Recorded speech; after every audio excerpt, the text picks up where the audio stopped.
Hey, it's Chris, Liege of Games. Let's do this. So, crowdfunding roundup this week. What do we got going on? Well, metaphorically, literally, big stuff, a little bit of everything, and a few, one or two small sleeper hits that I want to bring to your attention and radar that you might have otherwise not known about, because that is what we do on a weekly basis around here, in case you're new or in case you're part of the new 6,000, the old 6,000, or somewhere in the 4,000 that are still going to subscribe to me before the end of the year. Let's do this.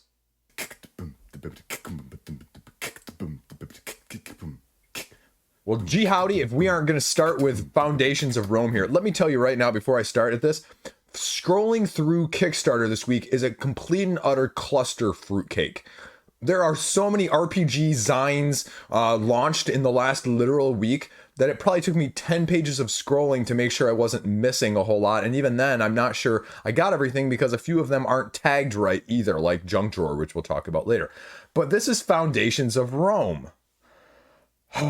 Arcane Wonders. Arcane Wonders. I'm going to have a whole video out on this topic of over-deluxification come next week. It is going to be a good rant ramble. Let me tell you, folks, if you have missed me ranting and rambling on this channel, this is going to be a good one. I'll put it out there right now from that aspect. It's got $250,000, and for being almost 48 hours in at the time of me filming this, that's a lot less money than I thought. And I think it's suffering a little bit of the Youthia effect, and this is my big problem with this already. This is a fine game. This is a fine game. People are really liking the gameplay. But I have a big problem when you call it a Dice Tower Essential, and I have an even bigger problem when you say that it is $200 at the lowest level to get it in, right? $200 freaking dollars as the entry point to this. You should be shouting from the rooftops for this, as opposed to, no one I feel like is doing it with Youthia. I've seen it mentioned a few random smatterings of places like on the Youthia forums, but overwhelmingly it's ignored. This is a fruitcaking disaster of an entry point to get a game like this. A game that was, what was it, 140 the last time around? Now it's 200. You're charging essentially 30% more, markup, and I get that. But the issue I have is you can't even get it without the expansions. This is a bundle deal, bundle or nothing. Just like Youthia. And it's irritating. As someone who may have somewhat been interested previously, this completely is going to get rid of a lot of people that aren't willing to pay that as the base cost. And I think that's why you're seeing this only at $250,000 so far. I think if you would have had, just like with Youthia, I think if you would have had a pledge level at $100 here, you would have been doing much better business. But you're clearly looking at it from the X's and O's side of things too. So clearly your marketing, your accounting people said that it's not worth it. Take that for what it is. I feel like this whole ad and this whole text here is an example of one of the other problems that I see on crowdfunding, right? Hype, hype, hype, Kickstarter exclusive. It's not. It's not. It was literally being sold on Arcane Wonders' website the day before that this launched. So it's not exclusive. It's not. This is just not the truth whatsoever. This isn't even, it's not going to be distributed widely. This is just, limited time, exclusive only on Kickstarter. So are they not offering the big box at all? But they were offering literally the Emperor Pledge before with this, right? So I don't understand. Then they run down, okay, well, here's the new expansion, new upgrades, ultimate experience, easy to set up, easy to play, group friendly. Yeah, if you each pay $40 for it at a 5-player count, yeah, then it's really friendly. This is another, you need to buy $200 worth of game to even do the solo component. That makes too many bones jealous. Perfect getaway game. Where are you going to bring this? This is not a game you are going to be lugging around to game night very easily unless it's the only game you're bringing. I can't bring Edge of Darkness or Thunderstone Quest anywhere. And this is bigger than those. I hate this advertising. When I'm looking at these crowdfunding pages and quotes across the board nowadays, I'm looking at this and going, okay, you're telling me this is $200. If you had to pay $200 or $30 for your second most favorite polyomino game, which are you going to do if you have a limited budget? I'm not going to tell you what that budget is, but whatever limited budget means to you. Well, I can get a second best game for $30 and $170 left over to get other stuff that I may want, or I can buy $200 and get potentially my favorite. I I have a hard time swallowing that pill when it comes to that. And maybe that's just me. I'm not gonna, stand on my, pedestal and tell you that I've never backed a game like this and that there aren't alternatives, because there are plenty of those. But this is, as we talk about in video games, this is the creep. This is the creep we're seeing on the board game scene now. And then scrolling down here to the ready to go thing. Well, I literally just told you it was on the website for around this price just recently, like literally the day before the campaign launched. So of course you have it ready. Those are extras from the previous one. It's just weird. That's just weird to me. You're taking this game and you're taking one of 3 actions every single turn. You're gathering your income, you're buying a deed from the market, or you're building a building on a plot of land that you have already bought. Rinse, repeat. Doesn't change ownership of buildings. The flow, the dynamic is there. You're building your little civilization town until it fills up. You're getting all of the old stuff from the previous campaign, and then you're getting the Roads of Fortune expansion here, which I'm assuming is actually literal roads that you're building around the outside, and you can combine it with the other expansions, and it's a must-have expansion, just so you know, because you're getting component upgrades along with that one.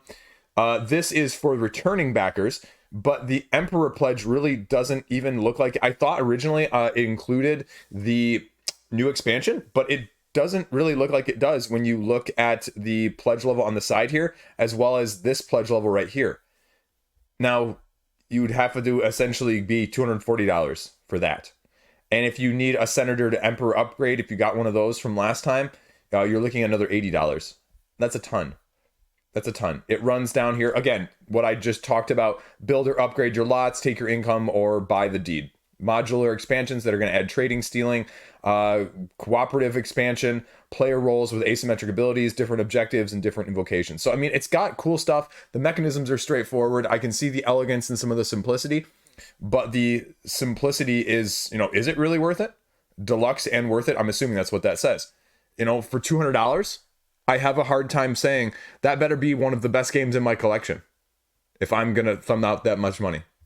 So, I don't know. It's, again, if you have the money and you really love this game, take it for what you will. It's going to cost you another $30 to get that shipped, or $45.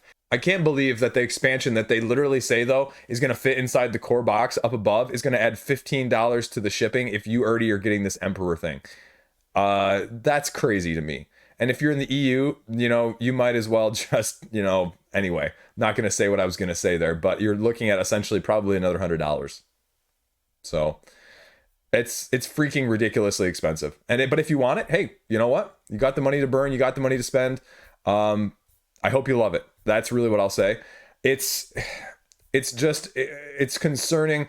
Not that the game is priced that much, but now that we're starting to see this price, we're also starting to see you just can't even buy it at a lower level without all the expansions. Again, how many games of this that you see or that you buy, how many of you run through or play all of your expansions? How many CMON expansions do I have sitting on the shelves that I haven't gotten a chance to play through yet? How many expansions from Mythic Battles Pantheon have I really fully explored, right? And now I'm being forced to buy them. It's not I'm choosing to buy them and I am shooting myself into my own foot.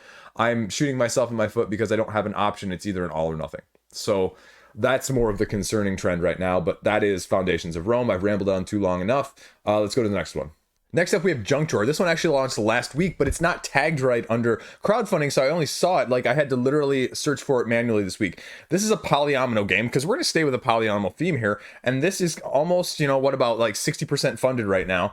And what you're doing is you're basically organizing a junk drawer for 1 to 4 players, and it's going to be a light filler game of about 20 minutes. And all you're doing is you're taking these polyominoes each turn. You're taking one of them, and you have to put one of them in each of the 4 sections over the 4 rounds in a different section each round. And then you keep doing that around and around and around. Literally, metaphorically, he used the pun that way, until you can no longer organize. And then you score each component or each round separately for the final score, depending on how well you did, how they're arranged, how many spaces are left over, all of that sort of thing. Now, part of this is a little bit of different objectives that you're going to be trying to meet or trying to do in each of these different sections. And they run through what else you're getting here in terms of the content. And one of the main things is an extra promo pack, which is going to give you 4 additional objectives that you're going to have the ability to integrate or vary the game with on a, each time you play sort of scenario-based situation. And for the price, I mean, it's $35 for one copy, which is not bad. It just depends on what else is going to go along with it, because shipping for a polyomino game is going to be another $10. So $45, I mean, it's about where I would think it's priced. It's probably a little bit, $5 more than I was probably expecting. But with the inflation cost of everything being what it is nowadays, I have no problem saying that's probably within reason. So the only question is, how different is it, and how much do you need another game like this polyomino wise in your collection? That'd be my two main questions or concerns. But there you go. That is Junk Drawer. Next up, I'm going to touch on it very briefly. This is a remake, a reprinting of a game from actually 2012 called Leviathans: The Great War. This is by the people that are putting out the revamped Robotech. If you're familiar with that, it's raised over $200,000 here in just the first day or two from Catalyst Games. I mean, this is your essential or quintessential steampunk-esque miniature skirmish-based game that's going to bring more of that element to the table. It is going to be expanding on the original in terms of what was out there. And I guess the original was plagued by the company that made it originally, or that they used to make some of the designs and the molds, actually like stole the molds and the CAD drawings. So they basically were SOL after it happened. It's a couple of people were explaining it over on Reddit with a post of this. And so this is just basically that element of things that you're getting. I have no clue on skirmish games and how this differs from other skirmish games, or, apart from the thematic incorporation, what you're looking at this way versus others. It's got a modular dice system. It says that with a lot of these, like, they use color-coded systems in order to, physically keep track and roll for different situations and different weapons. It says pre-painted, pre-assembled, which is great for a miniature skirmish game from that aspect. Although I thought I heard someone saying that some of them weren't pre-painted from that aspect. So it says right there on the page, it's just going to be, how expensive is this game going to run you? And that's what the big issue is often with these miniature skirmish games, Warhammer-esque, adjacent from that aspect of things. I have no idea. Starter box is going to cost you $70. The rule book, the main rule book, apart from the starter, is going to be an additional $40, and each extra box is going to be $60. With a little bit of smaller expansions from that aspect. I have no idea, but I know that you guys occasionally will like this sort of thing, so I thought I'd at least mention it, throw it out there, and leave my inexperience at that. That's Leviathan: The Great War. Next up, we have one I covered last week as well that I knew was going to be launching this week, is 535, an English import edition coming over from Japan. 2 to 6 players, a climbing, trick-taking card game that has a few twists on it, and it's already raised $10,000, which is very impressive for this style of game. One, as a Japanese import, but two, as more of a card-based game. So weather cards, point chips, what are you getting? How are you actually going to play? Well, what you're going to be doing on this is you're going to be choosing any number of essentially poker style cards that you're going to be playing, anywhere from 1, 2, or 3 cards. Then the next person has to be able to beat that of equal or greater strength, sort of the flush, the straight, or the how many of a kind, if you will. Now, the other option that you have in that sense is you can just add to it. If you see 3 4s laid down, you can add an additional 4 to make it 4 of a kind. If you see a straight that is, 2, 3, 4, you can add the 5, or you can pass. If everybody but the person who laid last passes, they win the trick, they get to start the new one. However, if you play something with an 8, you automatically then get it. So the round ends then when somebody runs out of cards. You look at the value of the cards remaining in your hand and take that many points, essentially points being bad in that way. Now, when I pull up the rule book here, just very briefly, you're going to see the other rule that I mentioned last week that sort of gives its additional twist, because otherwise, you're looking at this going, that's relatively simple, Chris. Well, if you play an 8 to anything, it immediately ends the trick, and you get to start the new trick, which is going to allow you to put more cards out of your hand in order to advance easier. The only way that that doesn't happen is if you lead with 8s there, as if you're doing the whole trick leading rounds that somebody else has to surpass it. So that's it. The only other thing is that it plays up until 20 points. And then it's sort of like hearts in the sense that a person with the least amount of points at the end, when somebody breaks that threshold, wins. That's it. What's the price point here? The price point is $20. Okay. I mean, that's great. I mean, that's what I'd expect. That's better than I was expecting. And so if you're looking for something like this that has a little bit of a nuance, but is not going to be difficult to teach to, say, people that are not used to this style of game, it's very good from that aspect. That was my biggest problem with, I just played Board Game Tables' Ghost of Christmas, the import for, I forget the Japanese name of it. the card trick taking game with, you know, sort of a, you know, time element where you can play either in the first trick, the second trick, or the third trick all on any of your turns. So it was a little bit harder to explain to them because of a couple of the other nuanced different rules that is kind of strange even for trick taking games. So either way, it's 535. I highly suggest you check it out if you have any interest in a game like this. Next up, we have another Button Shy. I feel like I talk about Button Shy literally like every month or every other month right now, but it's killing it. And Button Shy offers a lot of their backstock or pledges or bundles on their campaigns. So it's always a little bit deceiving about how much this total actually is for the new game, because the new game itself here with a free expansion is only $12. And so, you know, 12 times this is not going to be anywhere near 44,000. So take that for what you will. The bigger pledge is like a $65 bundle, but this is fishing lessons. Essentially what you're doing, it's almost like a little bit of an action programming, but this is a solo only game in line with their other solo titles that they put out here of Ugly Griffin Inn and Unsurmountable, as well as Food Chain Island.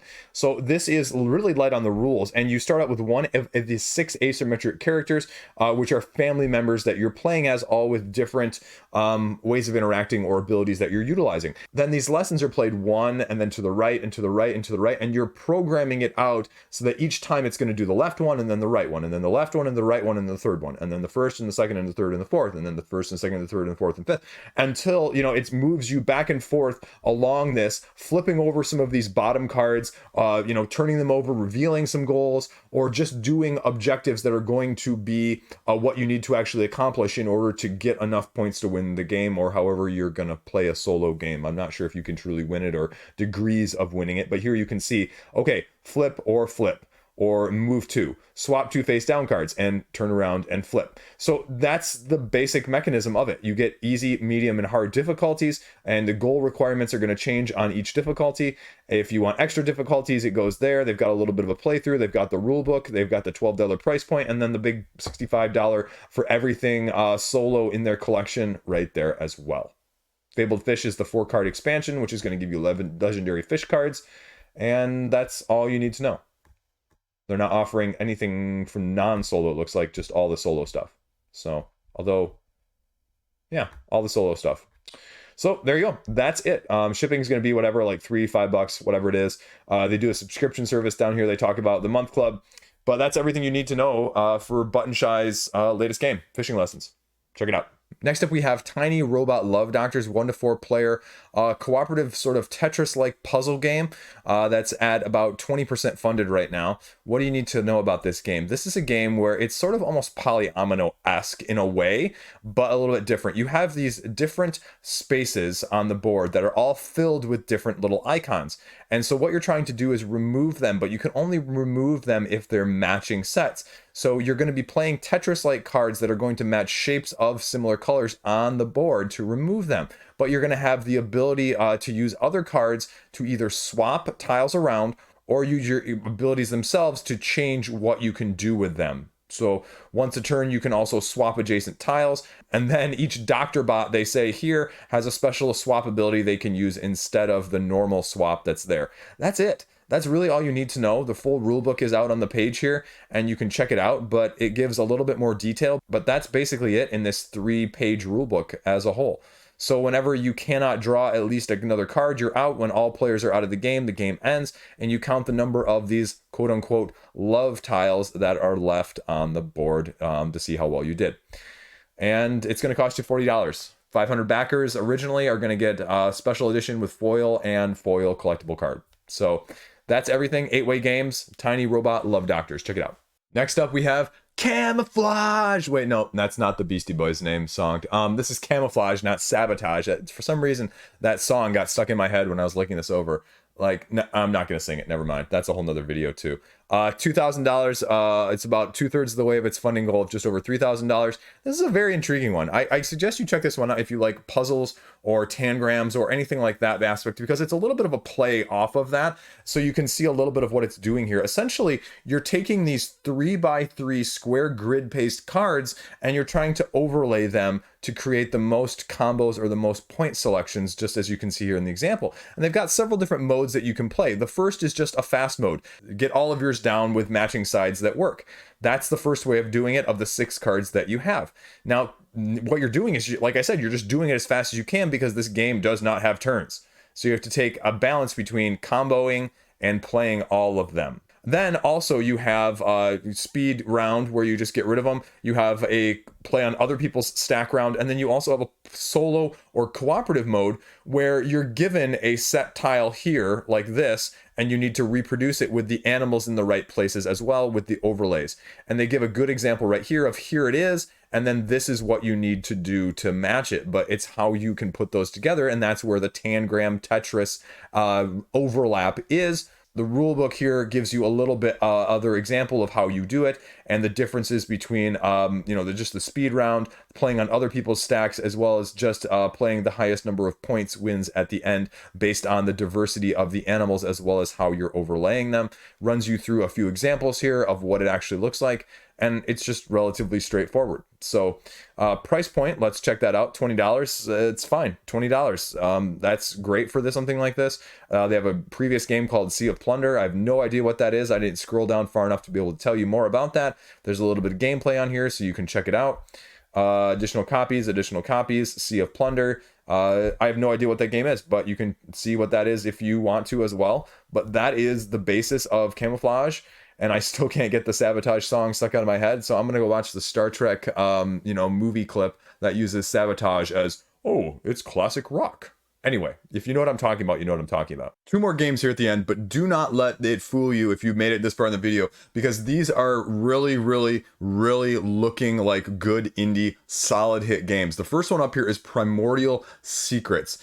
And I've talked about these intermittently in the past when I see them on crowdfunding, but you see this little thing right here. I'll pull it up so make sure I'm not covering it. This is the 2022 Lucy Strategy Game of the Year. Now, I actually had to look that up. What that is essentially is one of these conventions has a situation where all new designers who have not had a game published submit games. And this was the overall strategy game of the year. They did a top 10. They did sort of a 2 main other categories, strategy and another one. This was the strategy one. So this is a game that is tried and tested rather than just someone putting it out there or people hyping it on a random video, right?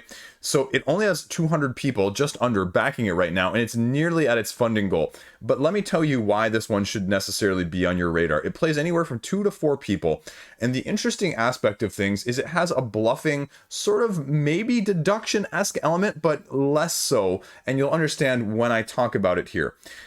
The cards themselves look very busy, but that's because the upper left hand corner is sort of a currency, the upper right hand corner is how much you need to buy it, and the lower left hand corners, those 2 numbers are going to be the main ones you're focusing on when you play them in one of your 2 rows. And this is what you really need to know about it. This is a classical sort of twist on the deck builder, if you will. You have these 2 rows, as you can see it here getting played out on the animation. One row is your, not invaders, but your guests that you are sending to someone else's party. And then the purple is you as a host, meaning the ones that are staying there. And what you want to essentially do is have a higher value of the hosts, of that purple number, than the blue number of the person who is sending people to your party, and vice versa. You want to have a higher blue number of the group of 3 cards that you're sending to someone else's party. And if you can do that 6 times in terms of having a higher number than somebody else's going there, that's one way you win, because when you go there, then you steal, and it's a victory point essentially. And what you're going to be doing though is based on the cards that are out in that upper left hand corner, it's going to allow you to buy cards that are from the marketplace, if you will, via the upper right hand value that I mentioned. And so this one is really, really, really intriguing. So running through these here, upper left-hand corner is how much it's going to contribute to the buy power. The upper right-hand corner is how much it costs to buy. This down here sometimes is a special sacrifice value where you have to actually have lost a card from one of these interactions, because if your number is higher than someone else's, the defender essentially loses a card to like the discard pile or the sacrifice pile. So you get rewarded for potentially losing to have a catch-up mechanism, because some of these cards can only be bought with those specific sacrifice amounts necessary. And then as I pull this up here, again, you see the purple and the blue that are going to be the host and the invader, essentially categories that are going to be summed up and calculated. Now, also at the bottom of this card, you'll see that there are abilities that are going to go with these cards as well. That's probably the most nuanced aspect, because if you're watching this flash by above my head right now, you can see when visiting, before hosting, after hosting, when recruited. So all of them are going to have different times that you really need to pay attention to that are going to affect the asymmetry of all of these cards and even the outcomes of these visits and hosting events. So I think this is looking like a really cool concept. I mean, it's a little bit more expensive for a card game. It's $40, but you're getting a ton of cards. This is not like a 50 or 60 deck card game driven in that aspect. Something like, what did they say, like 280? Something along those lines. So this is a ton of content actually for it. And I can believe this is why it's won. Now, I'm not a fan of the artwork. I'm not, to be honest with you, but I'm willing to look past it. And you can see in the upper right-hand corner right now, I've got this one saved. So this one is going to be one that I am going to be looking at very heavily as it gets close to the end of this campaign. There are a few stretch goals here. You know, it's true funding, right? They don't have a lot of funding goals. They've got a game that works, and so they're not adding a whole bunch of stuff that's going to potentially imbalance it. So that's why I think you should have this one on your radar. Primordial Secrets. Check it out. Competitive deck building. There you go. The last one on this list is Halls of Hegra. And this is another interesting one. This is a solo game, and I don't usually talk about these things, but it looks like it's an incredibly solid game. It's got a few interesting quotes on here from even David Turksey saying, wow, I really wish this was more of what Robinson Crusoe played like. And, you know, for people that really like solo games, Robinson Crusoe is really, really well thought of. What you're doing here is you are basically almost tower defensing in a way. Through different phases, different days, 11 days of this siegement by German forces. And you are taking on the burden of defending this abandoned fortress via Norwegian volunteers to prevent them from overrunning it and overrunning the village and taking things over. And depending on what day it is in the 11 days, different sequence of events are going to be added and different things you're going to have to mitigate or deal with along those lines. Now, the most divisive aspect of this is probably going to be the fact that you're doing a little bit of bag pulling when you're trying to recruit defenders to put in the slots on these maps to allow you to get more actions or allowing you to defend against the German soldiers.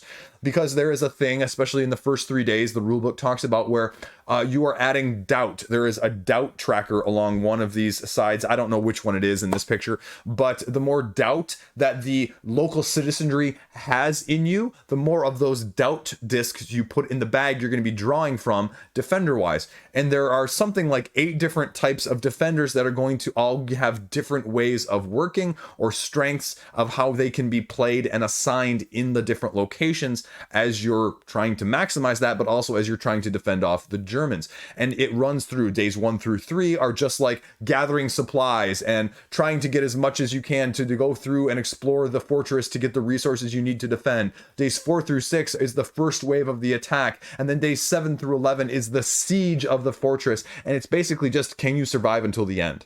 Right here is the Turksey quote, in case you were wondering, in case you think I make stuff up, because, you know, I routinely do, right? No. But here is the example of what it sort of looks like when you've got your defenders or your German troops lined up, and as you suppress them, do attacks back to them, they get laid down, showing you that they're not going to be affecting you in terms of attacking. They run through just the basics of what you're going to be doing here. You're going to be looking at events or random events, sort of Dead of Winter-esque at the beginning of every round.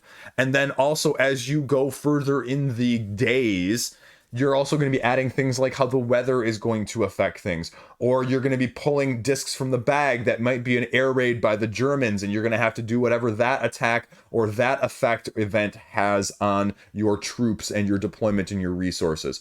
So you're going to be then resolving what happens with attacking by the enemy in the morning, and then action space resolving on your own area, depending on where you assigned your defenders as well, dealing with the morale, and you have to keep the morale up because otherwise that's also another instant loss condition as well.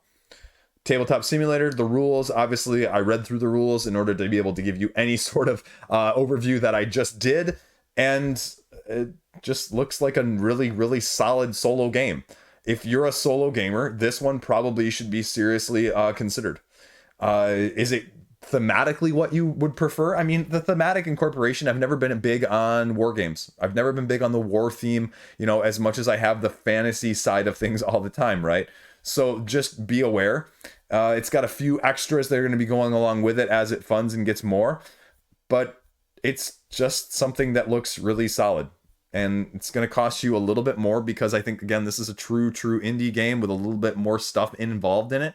Not only just cards, but the discs and the boards as well. So it's going to cost you $50. It's going to cost you $50. Is that a price you're willing to pay for a solo game that's doing stuff different that appears to be really good? Another $9 for shipping if you're in the US like I am. So shipping seems somewhat reasonable as well. There you go. That is Halls of Hegra. Really, give it a look-see if you are one of those solo people or looking into that realm of things. Check it out. There you go. That is the roundup for this week. Not nearly as long as some of the ones in the past have been, but I told you August was a little bit of a slim picking. I think I only have like 3 or 4, maybe at most 5 games that I have tomorrow for the upcoming next week's launches. And like I said, like Halls of Hegra, as well as Primordial Secrets and Junked War were all like tagged, not like under the usual tabletop games. So I actually had to find them out either through secondary sources or just through like whatever, however I round these up on a weekly basis. So, but the last 2 especially, like I said, I really wanted to cover those because those are the types of games that need more of the attention because they both seem like really, really solid, definitely doing something different style of game. And that's what we want to see nowadays. So that's it. That's all I got. Got nothing else really. Weekend, gonna play some stuff. Got a couple review copies of some games I want to get played. Got to film a couple reviews. I'm behind on that, and maybe if I feel like it, I'll try and do the speed style pledge level value backing things. But again, between doing it last week and the smattering of offerings this week, it's just not as in demand right now. So maybe I'll save it till every other week so that I can do them all in big groupings that way. I don't know. I'll figure something out. Also, there will be a Marvel United week. I'm working on Marvel United content, including lists and thoughts. So I'll have some of that out. It probably won't be a whole week. I can't make like 16 videos like the Dice Tower does. I think the Dice Tower is doing like ranking all of the heroes that are in like all of the Marvel United X-Men. Like I haven't played with all the heroes. Like I love that game and I've played it a bunch, but I have not played with every single hero. So I'm not gonna be able to do that, but like I'm looking at like my 10 favorite heroes, my 10 favorite villains, ranking the expansions, that sort of thing. So I'm gonna have a couple of those videos out in the future too. So that's about the big stuff. Otherwise, just reviews and still trying to get to 10K. Still trying to get there. I have aspirations and goals, so that's all I got. That's all I got. Have a great day. Stay classy. Back some fun stuff. Back what you enjoy. Play what you enjoy as well. Get rid of the stuff that doesn't bring you joy. See you around. Hey, it's Chris. That was a good one. That was going to go into the outtakes at the end of the video.